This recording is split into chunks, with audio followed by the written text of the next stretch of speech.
Hey, cats, another one of these Joe Schmo Sunday evening specials. We're going to talk about some ancient technologies, the fact that we don't know how long we've been here, and, where we've come from as far as, technological advances.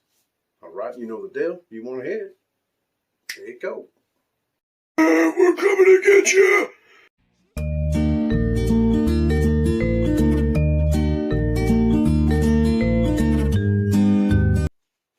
So through time, you see ancient depictions of, flying, structures, anything from persons on beasts, individuals, to almost flying castles and structures, right? Schematics found in ancient texts, Sanskrit, the Book of Enoch. The examples are just keep going. And again, across different cultures, they're depicted in different ways. Every major culture across the planet from antiquity has some type of story or depiction as far as flight is concerned. The holiest person to ever supposedly walk the earth, Enoch, had a pretty detailed story. Unfortunately, left out of the Bible for whatever reason, right? Um, Definitely not aliens, right? I'm saying that we were more advanced at one time than we gave ourselves credit.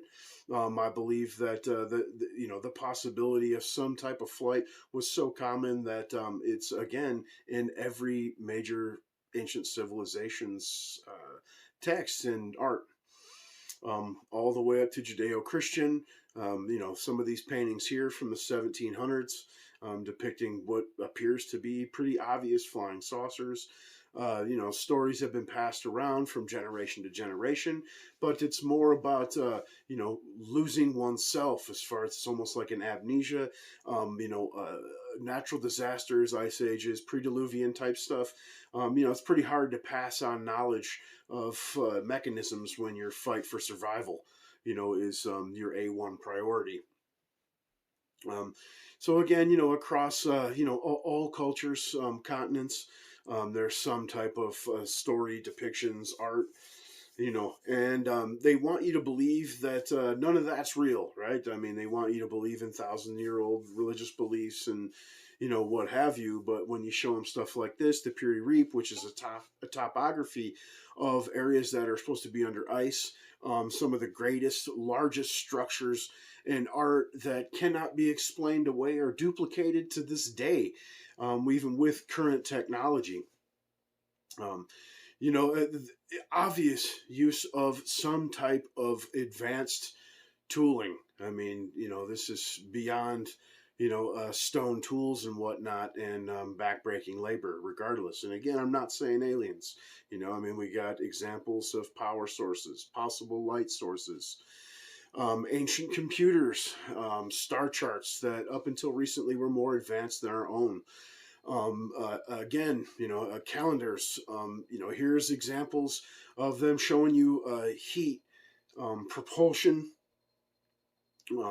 examples of technologies and luxuries that you believe that you only have enjoyed for a short while, as far as the human span is gone.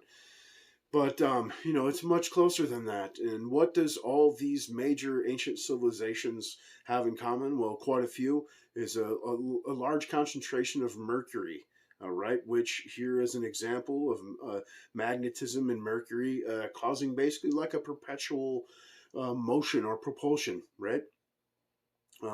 And these things have always been around. Again, you're finding mercury at these new discovery sites throughout the planet, whether in liquid form, in high concentrations in the skeletal remains, or in the soil. Right. Um, it's you see it's pretty obviously duplicated. Unfortunately, mercury is highly toxic to humans, so they had some type of method that we are unaware of to handle this substance. Here's another example of magnetized mercury propulsion. Again, it's almost perpetual. You know, and again, they want you to believe that these stories, of flying beings, of flying crafts, what have you, aren't real, but yet you can simply duplicate what seems to be a simple technology, but in fact, it does exactly what it's depicted to do. Um, you know, the Nazi government was very advanced as far as this concerned. They were using mercury in their, a lot of their experiments. They had the top propulsion teams of the time. Um, who is the head of that? Um, Werner von Braun, right? Him and his team was actually eventually brought over to the United States to form NASA. We currently use his V2 rocket system. Here's the United States government taking a crack at some early advanced propulsion, and it seems to go with some shapes that you've seen, right? That flying saucer shape. Here's the original Vimana. Pretty obvious, intense ship. Newer ones, solar propulsion, nuclear propulsion, examples. Um, you know, Now knowing, that there's all these examples of, again, structures and, technologies that we cannot duplicate or explain, what would make you think that, they couldn't do other things that because you weren't told it is not possible? Even the great Nikola Tesla, right? Not trying to take anything away from the mad genius the man was, right? Absolute giant of any time, regardless.